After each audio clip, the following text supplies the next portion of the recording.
So let us see 11th July 2015 newspaper. In this, the first one is related to the Mr. Sharif and the Prime Minister Modi's meeting in Ufa in Russia. So with regard to this, again the composite dialogue between India and Pakistan is under discussion, but there was no concrete commitments were made on the composite dialogue. But however, let us see what the composite dialogue consists of. Previously it was a question. So there are 8 major components under the composite dialogue. Let us see these 8 major components. The first one is peace and security, including the confidence building measures.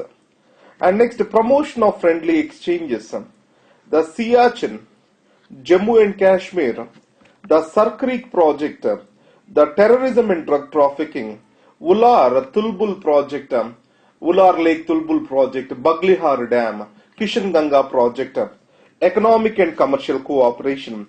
These are the 8 components under the composite dialogue. India wants,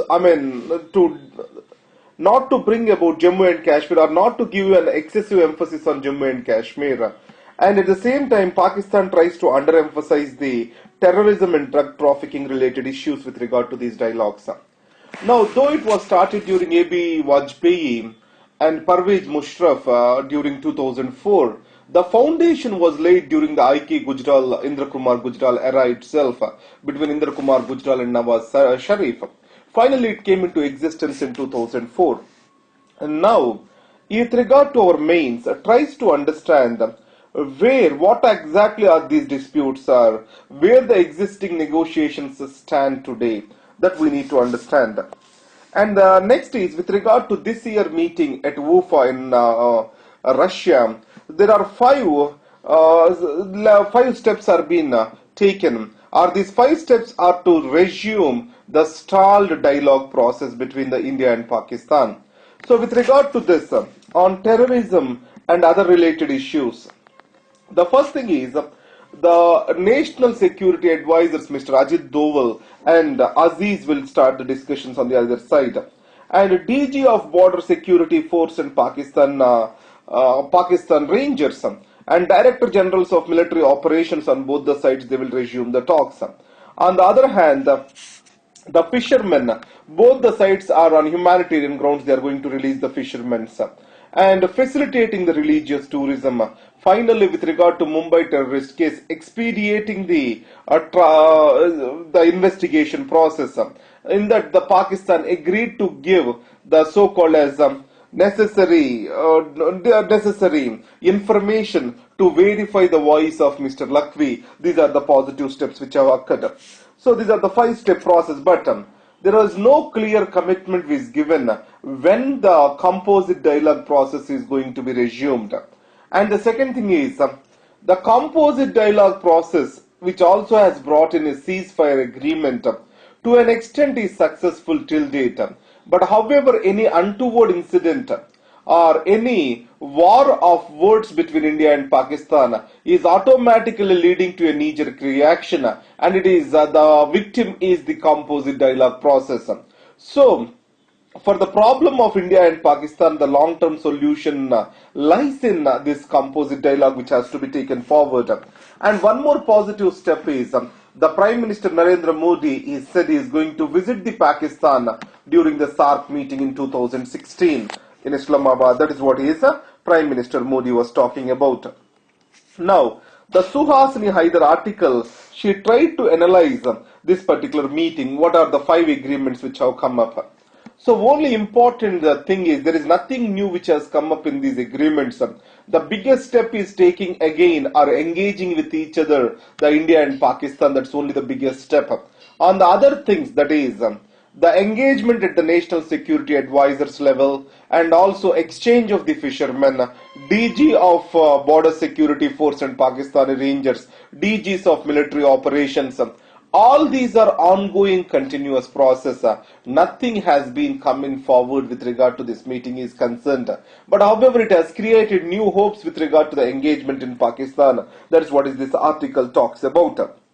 Now, on expediting of the Mumbai trials, the Pakistan previously also agreed to the same, but it did not bring in a concrete result.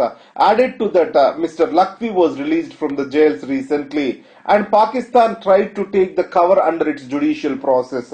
Whenever it was, India argued for the Lakvi by giving the substantial evidences. By then, the Home Minister P. Chidambaram himself, the Pakistan's interior minister, what he said is, the matter of Mr. Lakvi, it is under sub judice. The government cannot involve in that particular matter. That is what has been said over there. So, some progress is made, that is, resuming the talks itself. Now, in India, no toilets for women. Now, there is a study by UNESCO. What it said is, UNESCO Indian chapter, what it said is, the absenteeism of the girl children, the dropouts, higher dropouts of the girl children from the schools, especially at the age of the puberty, it is related to the lack of toilets for women in the schools. Under Swachh Bharat, the government has initiated the building toilets in the schools. That is one thing. And the second thing is, if you see across the rural India and even certain parts of the urban India, the woman and her privacy was not given due importance. What are the reasons for this? One is clearly what he exposed is the insensitivity of the male, and because the men are the head of the family in India even today, so they have the financial control, and that financial control is leading, and insensitivity along with this is depriving the women of their basic needs. So, and the second thing is the basic right lack of awareness on the hygiene, and especially on the other side, the government's inattention is also said to be other reason for the lack of toilets for the women. So it is one thing which has to be seriously addressed. Now, with regard to this, the sanitation, there is one topic on this sanitation. Try to study in India Yearbook what are the steps taken by the government of India to improve the sanitation. Next is the so-called editorial judgment. Now, the editorial judgment means taking into consideration, making a judgment across the table, either this news has to go for a print or not. So, in this context, what is the legal framework of the country? Are we violating any laws in the country? And what is the accuracy of that particular information and protection of the source of information? And added to this, the impact of it on society, and also is that going to endanger the life of any individual. These multiple complexities have to be undertaken into consideration.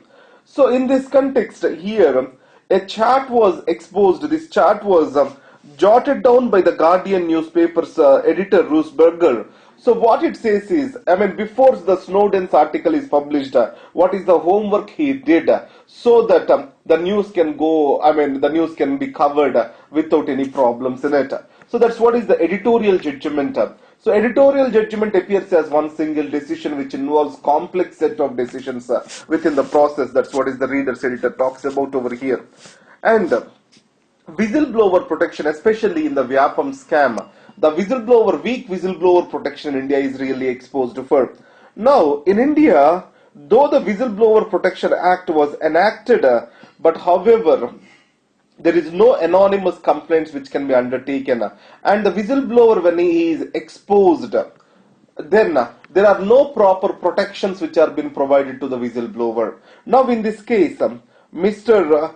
Prashant Pandey and Ashish Kumar Chaturvedi, they have exposed the Vyapam scam. Then their lives also became vulnerable. Already we have seen 40 plus people died after exposing the Vyapam scam. So strengthening of the Whistleblower Protection Act, protection to the witnesses and also the whistleblowers is the need of the hour. So with regard to the weaknesses of the Whistleblower Protection Act, there are no anonymous complaints are allowed in India. And second thing is, there are no adequate protection measures which are being given towards the person who has exposed that particular scam or information related to the government. Recently, the government also kept the defense-related matters outside the scope of this particular Whistleblower Protection Act, which is going to make them much vulnerable over here. And next is The Tamil Nadu and Gujarat, they are in coastal areas, project clearances in coastal areas. Once the Coastal Zone Regulation Act has come up, every state has appointed the State Coastal Zone Management Authority. And this Coastal Zone Management Authority has to give permissions for the clearance of the projects on the coast. Now, in this context, the most developed and progressive states, they are active in clearing the projects when compared to the other states. Now, one critical problem with regard to giving of approvals is verification on the site which is not undertaken. Here, what it has been said is only in the 8% of the cases, the people have actually visited the sites and have taken the ground realities into consideration when giving an approval to that particular project onto the so-called as the site. Next one is the Grexit may be extremely costly. So what economist suggests is we have to check the option of the debt restructuring. Now, the Greek exiting the economic union, that is European Union, will have a cascading effect because it is not the Greece which is alone facing this economic crisis. There are also economies which have to go through this particular process. So, in this context, Greek exit may be costly for the European Union, and also it can be costly for the world together, which is going to further escalate the things. Next is FDI in e-commerce. Now, there is a conflict between conservative business and the change. The e-commerce is representing the technology-based change, especially in the markets. In this context, the conservatives, what they argue is the brick and mortar shops, what they argue is there are many livelihood issues which are involved with regard to the operations of the e-commerce. Now, the brick and mortar, they are not only the retail shops, the neighborhood shops, they also provide for the livelihoods for millions of population in India. That is first thing. And the second thing is legally also e-commerce has no clarity. Because in the retail sector, FDI allowed is 100% only for B2B operations. But however, e-retailers are accepting use FDI, and they are also involved with the B2C, business to end customer business operations too. So where FDI is allowed in B2B, in B2C the e-commerce is very active and FDI is flowing into that particular issues. And next is there is no clarity on the taxation on the e-commerce business. So because of this, if you go and buy a good at the brick and mortar shop, the cost variance is making the customer to shift towards the e-commerce portals. And on the other hand, if you clearly observe with regard to the IT and IT enabled services, the need of the hour is to provide for a clear legal framework for its operations by the government, which the government has already initiated. So these are the things we need to understand in today's newspaper. And along with this, there are two other things which we have to consider. The one thing is, there is an article related to the black money. So India recently has signed with United States of America Foreign Account Tax Compliance Act. Along with the in India already enacted Black Money Act, and added to that Multilateral Competent Authority Agreement. Now these are providing for a complete legal framework in India to fight the black money. You know that every person has to declare his assets abroad under the Black Money Act. If not, a 3 times is actual payments will be imposed as a penalty. And a multilateral competent authority agreement, it provides for a free sharing of information between the agreed member countries with regard to the taxation. And this particular foreign account tax compliance agreement between India and US and many other countries which are coming up, they will improve the situation further and further. So this is one thing which has been coming up over here.